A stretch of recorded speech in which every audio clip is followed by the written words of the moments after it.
A very good morning, students. Welcome to another lecture on microprocessor microcontrollers. In this lecture we are going to discuss about the topic serial data communication, which is of our unit 5 in our syllabus. What is the difference between serial communication and parallel communication? As we have already discussed in the previous classes, that serial communication is nothing but a transferring of data in a bit by bit manner, and a parallel communication is nothing but transmitting the number of bits whatever we have through a channel to the other device at a time. So in the sense, sometimes transmitting of data through parallel communication is much more faster when compared to the serial communication. Okay, so coming to the here in this lecture I am going to discuss about the basic communication of a basic system of a serial communication. So what is this one? So within a microcomputer system, the data is transferred in parallel because it is the fastest method. So whenever we need to transmit the data within a system, it will be sent in a parallel mode, so that the data or the process may become very fast. Coming to the next one, but transferring the data over long distance, the parallel data transmission requires too many wires and it is complicated and expensive. Suppose if we want to transmit the data to a long distance, for a long distance, then it requires much more circuitry when compared to the data which is transmitting within the circuit. So it is most expensive, so we are not going to afford that one. Therefore we are sending the data to a long distance through a series form. That means here, therefore the data to be sent for long distance is converted into a serial form, so that it can be sent on a single wire. Here transmitting the data for a long distance in a parallel method is very complicated and expensive, so that we are converting the parallel data in the form of a serial form, and then we are sending it in a single wire, so that the complication and cost may be reduced. At the destination, the received serial data is again converted into parallel form, so that it can be easily transferred on a microcomputer processor. So we need to arrange a serial to parallel converter at the destination, so that the data has been converted in the form of parallel, so that the process will be completed within fast time. So here we have some types. So methods of serial data transmission. How many methods are there? So first one is simplex. What is the meaning of simplex? Very easiest one. In this mode, the data is transmitted only in one direction over a single communication channel. It means the data is being sent but not received, and that means the communication will be in a one channel, that means transmission channel only, not reception channel. For example, if you take a walkie-talkie, data is being transmitted at a time. Sorry, not a walkie-talkie. See here, radio signals. Whatever the signals we are receiving from the radio, we cannot answer to that one.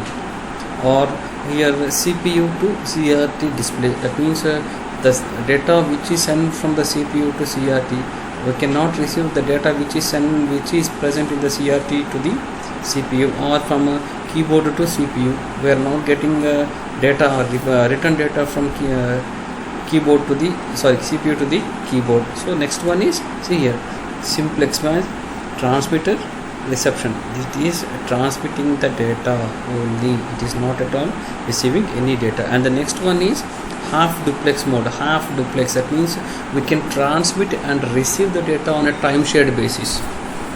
For example, walkie-talkie, as I have told you earlier, walkie-talkie, until and unless we have a signal transmitted, the receiver will wait up to the completion of our voice.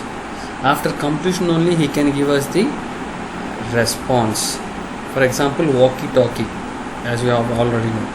So coming to the next one, is a full duplex. Full duplex means we can transmit and receive the data at a time. So in this mode, the data transmission takes place in both directions simultaneously. For example, telephone communication, we can transmit and we can receive. It's not on a time shared basis. Okay, so it requires two channels, that is a transmission channel and receiver channel. Here we have only one channel. Here we have two channels, transmission for transmission one channel and for receiving another channel. And this data is being divided into two types, synchronous communication as well as asynchronous communication. Synchronizing, see here transmitter and receiver. To both this transmission section and receiver section, we are giving a common clock. A clock signal is being generated for both transmitter as well as receiver. When coming to the asynchronous mode, two different clock signals has been generated for both transmitter as well as receiver. That means we are transmitting the clock signal along with the data bits to the receiver, and at the receiving end, the data is being received along with a clock signal. Here the clock may be vary. Here we are transmitting start bit and stop bit. It has to check what is the start bit and stop bit. See here, transmitter and receiver are operating with the same clock frequency. As we have seen, you can see that here we are giving the same clock frequency for both transmitter and receiver. Here transmitter and receiver can be operated with different clock frequencies. As we can see here, this is clock 1 and this is clock 2 with different frequencies. Synchronized pulses are required, stop and stop bits are required. So here we are giving only data synchronizing pulses. Here we are not sending any start bit and stop bits. Here see, start bit and stop bits must be required in asynchronous mode. A group of characters can be transmitted after sending the synchronous pulses. A group of characters, the data bits can be transferred one by one at a time. So for each character, the start and stop bits are required. Here we can send a group of bits at a time here, but for transmitting one data bit for each character, we need to send a start and stop bit. So it will be a lengthier process. It is used in the high-speed data transmission. Why? Because we are sending a group of data bits at a time, so the data transmission will be high. Here the data transmission is low, generally used between CPU and other devices on the same PCB as the same power supply and clock is generated. So here can we say that's the internal structure of a CPU. We can use this one within the architecture, and it is used to exchange data with other equipment such as PC. Okay, here we are exchanging with some other equipment. For example, here SPI and I2C. Here it is an UART. We are going to discuss this SPI, I2C and UART in detail in the upcoming sessions. So what is here? This is been divided into three modes. That is UART, synchronous serial communication.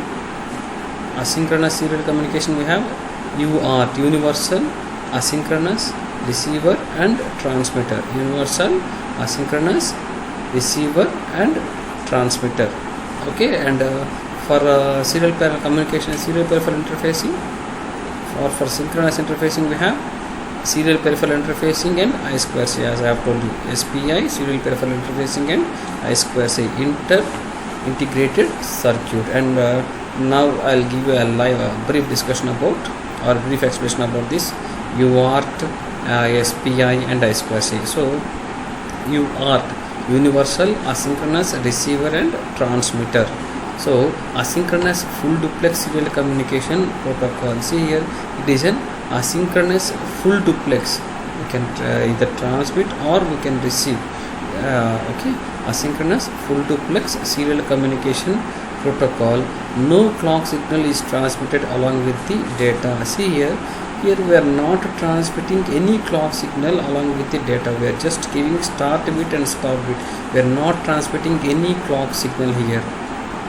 So low data speed in high range. As we have seen that it is for each and every character, the stop and stop bits are required. So it is a low speed data transmission. That means here low data speed in high range.